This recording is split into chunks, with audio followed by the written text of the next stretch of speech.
Juni 2022, ketika pohon yang menjadi pertanda terkuburnya kapsul waktu akan dihilangkan oleh semua orang, Sun Jae mendatangi tempat tersebut untuk menggali kapsul waktu itu lebih dulu tanpa membukanya. 6 bulan kemudian, tengah malam tanggal 1 Januari 2023, Sun Jae mendatangi jembatan Hangang, menunggu kedatangan Im Sol, sembari memegangi kapsul waktu, dan melatih dirinya mengucapkan kata sudah lama tak bertemu kepada Im Sol. Berulang kali dia mengulangi perkataan tersebut. Seketika Jono menghubunginya untuk memberitahu Sun Jae ada wartawan yang memotretnya sedang memegangi kapsul waktu. Maka dari itu, Jono meminta Sun Jae untuk kembali. Apalagi Sun Jae sudah menunggu Im Sol selama 1 jam. Im Sol pasti lupa akan janjinya. Kembalinya di rumah, Sun Jae membuka isi dari kapsul waktu. Terdapat arloji dan surat di dalamnya. Arloji tersebut merupakan hadiah dari Im Sol. Im Sol berharap Sun Jae seperti arloji itu, terus berjalan dan tidak pernah berhenti. Im Sol juga mengucapkan terima kasih kepada Sun Jae lantaran Sun Jae ada di dunia ini. Ketika Im Sol bertabrakan dengan seseorang yang menyebabkan ponselnya terjatuh, ternyata orang itu tak lain adalah Susilo. Di jembatan Hangang, Im Sol mengatakan mari menginap bersama malam ini. Mari bermalam bersama. Sun Jae dan Jono terkejut mendengarnya. Tetapi dengan cepat Sun Jae menerima ajakan Im Sol dan menolak untuk datang ke pesta penutupan. Sun Jae bergegas menaiki mobil Im Sol bersamanya, meninggalkan Jono sendirian di tempat tersebut. Sun Jae akan membawa Im Sol ke suatu tempat di mana hanya ada mereka berdua, yaitu hotel. Sun Jae membawanya ke sana. Im Sol memang mengatakan ingin bermalam bersama, tapi bukan berarti dia ingin menghabiskan malam bergairah bersama Sun Jae. Im Sol berpikir terlalu jauh. Untuk itu, Sun Jae tersenyum. Padahal Sun Jae hanya mengajaknya untuk minum di salah satu ruangan, karena hanya ruangan tersebut yang aman tanpa adanya wartawan yang mengikutinya. Sun Jae kemudian mengatakan untuk apa Im Sol menunggunya. Apa hanya karena Im Sol ingin meminta maaf atas kejadian tempo hari? Atau ada hal yang lain misalnya kapsul waktu? Apa kamu benar-benar datang untuk mengambilnya? Tanya Im Sol. Sun Jae pun beralasan dia tidak datang, dia sibuk. Begitupun dengan Im Sol. Mereka berdua sama-sama mengelak mendatangi tempat tersebut. Padahal keduanya sama-sama mendatangi tempat itu. Di tempat lain, In Hyuk dan anggota Eclipse yang lain merayakan pesta penutupan dan memposting potret mereka. Para penggemar pun menyerbu dengan komentar mereka. Sun Jae yang tak ada membuat mereka mempertanyakan keberadaannya. Dan salah satu penggemar berkomentar jika dia melihat wartawan mengikuti Sun Jae tengah bersama sewanita masuk ke dalam hotel. Untuk itu, In Hyuk memberitahu Sun Jae bahwa ada wartawan yang mengikutinya sampai ke hotel. Penasaran, In Hyuk menanyakan siapa wanita itu, tapi Sun Jae langsung menutup panggilannya. Sun Jae menyuruh Im Sol untuk pergi dari tempat tersebut, sembari menutup wajah Im Sol dan Sun Jae akan pergi lebih dulu agar tak ada yang tahu. Namun, Im Sol harus tetap bersamanya malam ini, memastikan Sun Jae baik-baik saja. Melihat seseorang melintasinya dengan membawa payung menjadikan ide bagus terlintas dalam pikirannya. Im Sol menyelamatkan Sun Jae dari wartawan yang berada di sana dengan menggunakan payung. Dan mereka pun berlari. Jono yang menunggu kedatangan mereka menyuruh mereka masuk ke dalam mobil. Akan tetapi Jono malah didorong oleh Im Sol, sehingga terjatuh. Im Sol pun segera memasukkan Sun Jae ke mobilnya sendiri. Dengan cepat, Im Sol memasangkan sabuk pengaman dan merenggangkan kursi Sun Jae agar Sun Jae tak terlihat oleh wartawan. Hal ini membuat Sun Jae terdiam. Saat suasana mulai aman, Sun Jae merasa Im Sol seperti menculiknya. Im Sol mengatakan jika dia tak menculik Sun Jae, dia hanya ingin menyelamatkan Sun Jae. Tapi di sana ada Jono. Im Sol beralasan jika dia tak melihat Jono. Kamu masih belum berubah, ujar Sun Jae. Setibanya di kediaman Sun Jae, Im Sol berpura-pura ingin buang air kecil agar Sun Jae tak menyuruhnya pulang. Dan di sana ada barang-barang milik In Hyuk. Tak mau Im Sol melihatnya, Sun Jae segera mengantar Im Sol ke kamar kecil dan dia pun bergegas menyembunyikan barang tersebut di kamar dan menutupinya dengan selimut. Sang ibu yang akan mengunjungi Hyunju bersama sang nenek memberitahu Im Sol jika keran di rumah mereka mati dan sang ibu akan menyuruh seseorang memperbaikinya besok. Kemudian Imsol pun mengatakan dia tidak akan pulang malam ini. Dia akan menginap bersama seorang pria. Sang ibu tanpa pikir panjang merestui Imsol. Sunjae yang berada di luar terkejut mendengar itu dan menyebabkan jantungnya terus berdebar. Ketika Imsol akan segera keluar, Sunjae dengan cepat duduk seolah tak tahu apapun. Kini Imsol harus memikirkan cara untuk tetap bersama Sunjae, dan akhirnya Imsol menemukannya. Imsol meminta Sunjae mengajaknya berkeliling rumah Sunjae. Perkataan Imsol mengenai dia yang tak pulang malam ini terus terngiang-ngiang membuat Sunjae tak bisa menolaknya. Sunjae mengajak Imsol berkeliling, melihat-lihat kediamannya. Seketika jari Imsol hampir tertusuk duri tanaman dan membuat Sunjae khawatir.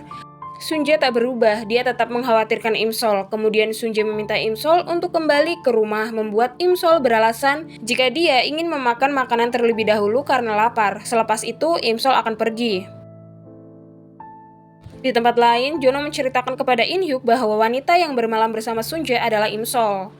In-hyuk kesal mengapa Imsol datang kembali setelah bertahun-tahun. Menurut In-hyuk, Imsol tak tahu terima kasih. Sunjae telah menyelamatkannya, tapi dia menjauhi Sunjae setelah insiden itu. Karena ketika melihat Sunjae membuat Imsol mengingat kembali insiden tersebut.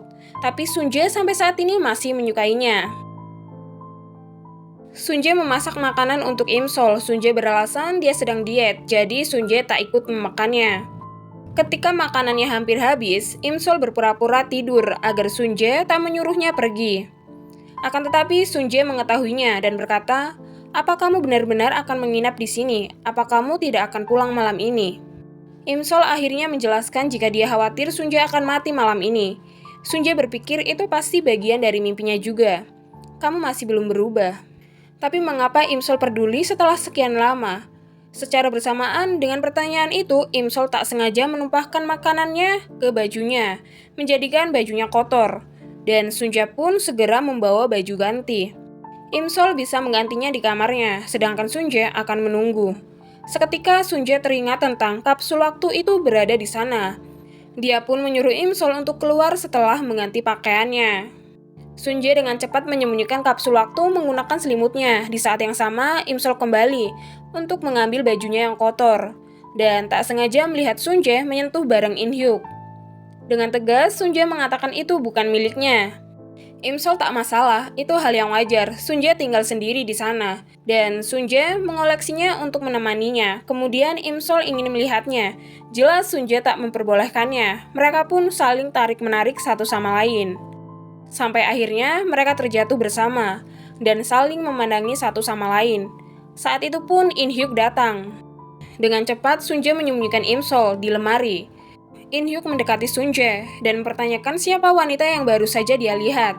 Dan Sunjae beralasan tidak ada siapapun karena mabuk, kamu menjadi tak fokus. Kemudian In-hyuk ingin mandi di kamar Sunjae, tapi sebelum itu In-hyuk mengatakan mengapa Sunjae bertemu lagi dengan Imsol.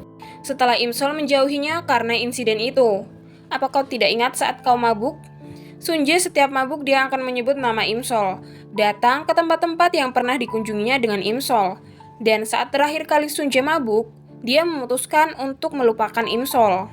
Tapi mengapa kau masih mengingatnya? Selama ini kau tak ingin berkencan dengan siapapun, itu karena cinta pertamamu. Kau masih menyukainya sampai saat ini. Kemudian Sunjae membungkam mulut In-hyuk, membawanya ke kamar mandi. Selepas itu, Sunjae melihat Imsol yang membuka kapsul waktu, menjadikan Imsol tahu Sunjae mendatangi tempat tersebut. Akhirnya Sunjae memutuskan untuk mengantar Imsol pulang. Ketika akan masuk, Imsol menjelaskan jika dia juga mendatangi tempat tersebut. Tapi dia terlambat, karena itu mungkin mereka tak bertemu. Imsol kembali mengatakan bahwa dia juga menyukai Sunjae. Tapi dulu dia tak bisa memberitahu Sunjae tentang hal ini karena suatu alasan. Imsol pun kemudian pergi meninggalkan Sunjae. Setelah mencerna ucapan Imsol, Sunjae mengejarnya dan bertanya, jika dulu Imsol mempunyai perasaan yang sama dengannya, bagaimana dengan sekarang? Seketika seseorang di sebelah kediaman Imsol datang membuat Imsol menarik Sunjae masuk agar mereka tak melihat Sunjae. Selepas itu mereka terdiam. Suasana sepi, tak ada siapapun di kediaman Imsol. Menjadikan mereka hilang kendali. Mereka menyentuh bibir satu sama lain dengan lembut. Saat itu pun seseorang yang akan memperbaiki keran datang membuat Im Sol mengatakan, "Tak bisakah kembali esok hari?" Mengharuskan mereka mengakhiri semuanya, dan Sun Jae menutupi wajahnya dengan syal agar pria itu tak mengenalinya. Dengan senang, Sun Jae menuju mobil dan pergi dari tempat tersebut. Namun, ternyata di sana terlihat Susilo yang tengah mengintai kediaman Im Sol dari dalam mobilnya. Kejadian itu membuat mereka bahagia. Sepanjang hari mereka hanya tersenyum memikirkan hal itu. Setelah pekerjaan mereka beres, Sun Jae meminta untuk bertemu meskipun tengah malam. Setibanya di kediaman Sun Jae, penguntit terus memotretnya, membuat Jono kesal dan marah. Tapi tidak dengan Sun Jae, dia tetap tenang. "Tak usah marah-marah, lebih baik kamu membawanya ke kantor polisi dan aku akan bersiap-siap untuk menemui Im Sol." Selepas kerja, Im Sol mendatangi kediaman Sun Jae untuk mengambil mobilnya, sembari menghidupkan kembali ponselnya dan ada beberapa panggilan masuk dari Sun Jae. Dengan senang, Im Sol menghubungi Sun Jae kembali, namun tak ada jawaban. Akhirnya, Im Sol menemukan mobilnya. Di saat bersamaan, mobil lain melaju ke arahnya. Mengira orang itu adalah Susilo, tapi beruntung orang itu bukan Susilo. Mobil orang itu hampir mengenai penguntit Sun Jae yang tengah dikejar oleh penjaga. Namun kembali penguntit itu melarikan diri. Im Sol bergegas mengejarnya dan berhasil menangkapnya. Di sisi lain, selepas mandi, Sun Jae menghubungi Im Sol kembali, tapi tak ada jawaban dari Im Sol. Tak lama, Sun Jae mendapat panggilan masuk dari Jono. Jono menanyakan Sun Jae berada di kamar nomor berapa. Membuat Sun Jae mengetahui yang menghubunginya itu bukanlah Jono. Bersamaan dengan seseorang menekan bel. Di kedai, Im Sol membawa penguntit tersebut untuk makan karena dia tidak pulang ke rumah selama sebulan dan usianya baru 14 tahun. Im Sol pun menasehatinya, meskipun dia masih di bawah umur, ini tetap saja tindakan kejahatan. Seharusnya jika dia menyukai Sun Jae, dia tak melakukan ini. Dia membuat orang yang dia suka menderita. Saat itu pun penguntit tersebut tersedak. Im Sol menyuruhnya untuk memakannya dengan pelan, dan Im Sol akan mengambilkan minum untuknya. Di saat yang sama, Im Sol melihat berita Sun Jae diserang di sebuah hotel, dan Sun Jae kehilangan banyak darah. Terkejut, Im Sol menjatuhkan gelas yang dia pegang. Kini, Sun Jae dilarikan ke rumah sakit dan tengah menjalani operasi. Orang yang menyerang Sun Jae tak lain adalah Susilo. Pada tahun 2009, Susilo dipenjara karena pembunuhan, namun dia dibebaskan beberapa hari yang lalu. Polisi akan terus menyelidiki kasus ini, membuat ingatan Im Sol melayang pada saat dirinya yang dicelakai Susilo. Kenapa dia menyakiti Sun Jae?